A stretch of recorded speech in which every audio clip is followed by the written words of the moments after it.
Hello there. You may not have noticed, but recently I passed over 200 subscribers. To celebrate this achievement, I decided to make a Q&A video, which is the one you are watching right now. On my last video, I asked viewers to write down questions in the comments so I could answer them in this video. I got quite a few comments, so I can't answer them all, unfortunately. Harry Roberts asks, where do you get your ideas from? To get my ideas for brick films, I have two main things I do. Number one is looking for inspiration on YouTube. I see what other people have done and what ideas they have came up with. I draw some inspiration from some people to come up with a video idea. I later come back to that idea and add to it to make a story and characters. Number two is writing in my ideas book. I have an ideas book where I put all my ideas for brick films that when I have one. I usually write down an idea like restaurant, and then later I turn it into something like chicken parlor, which is my latest brick film that I've made on this channel. I make a story, characters, then start shooting the video. Ben Bachmann's question is, what inspired you to do stop motion? Good question. A while ago, probably 3 years ago, I found stop motions for the first time on YouTube. The first stop motion I found was a video of robots from different cinematic universes fighting each other to see who was the best robot. The person who made it created it with action figure toys.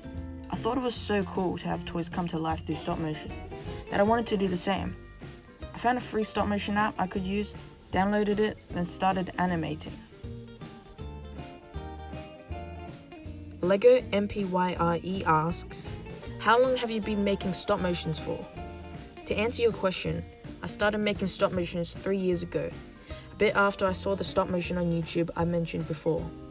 At the time, I made short, nonsensical animations with everyday objects, like scissors or blue tack.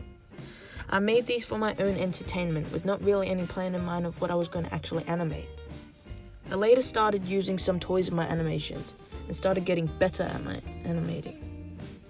1 year later, I made my first stop motion on YouTube using Ninjago Lego sets and figures.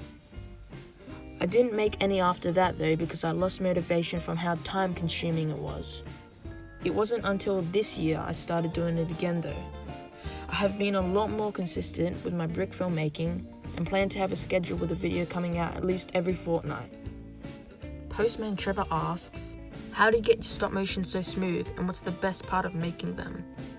The way I make my stop motion smooth is by using a good frame rate. I usually use an FPS of 14 frames per second. Using a frame rate like 8 frames per second will make your brick films look choppy, while 14 FPS makes your brick films look a lot smoother. Another thing you need to do to make your brick films look smoother is using easing in and out. If you don't know what easing in and out is, it is a technique used in animation to make your animations look more lifelike and smooth. The concept for using this technique is quite simple. All you need to do is whenever you're animating a movement, like an arm moving up and down, make sure you take frames where the arm is moving only a little bit, then animate it moving with larger movements, then make it slow down. Doing this technique will greatly improve movements in your brick film and make them a lot smoother. The next question TREVOR asked is, what is the best part of making brick films? I think the best part of making brick films for me is finally finishing editing and rendering one. The final product is awesome and it's so satisfying to see your epic creation that took you many hours to make be finally finished. LIGHTBRICKSTUDIOS wants to know what editing program I use. My editing programs I use are Stop Motion Studio Pro and iMovie. I animate what I want in Stop Motion Studio, use the masking tool and the drawing tool as well. Then I edit the sounds, music, and everything else in iMovie. INFINITYSTOPMOTIONS asks, how did you make your profile picture? So as you can see here, my profile picture is a stormtrooper with a galaxy-looking armor on, with a yellow background behind it. The way I made this is by first getting a picture online of the Lego stormtrooper. I got a picture of a galaxy background and a yellow background as well. I went into the app PixArt and put the stormtrooper and the galaxy background onto it. I then merged them together to create the cool galaxy effect on the stormtrooper. I then cut out the stormtrooper and put a yellow background behind it, then saved it to create my profile picture. DT Motion Films asks, what camera do you use to animate? To animate, I use an iPhone 8 camera. The app I use is Stop Motion Studio Pro, which I mentioned before too. Kevin's Lego Films asks, who are your favorite animators? To answer your question, my favorite animators on YouTube would have to be Goldpuffin and Castle Cyclops.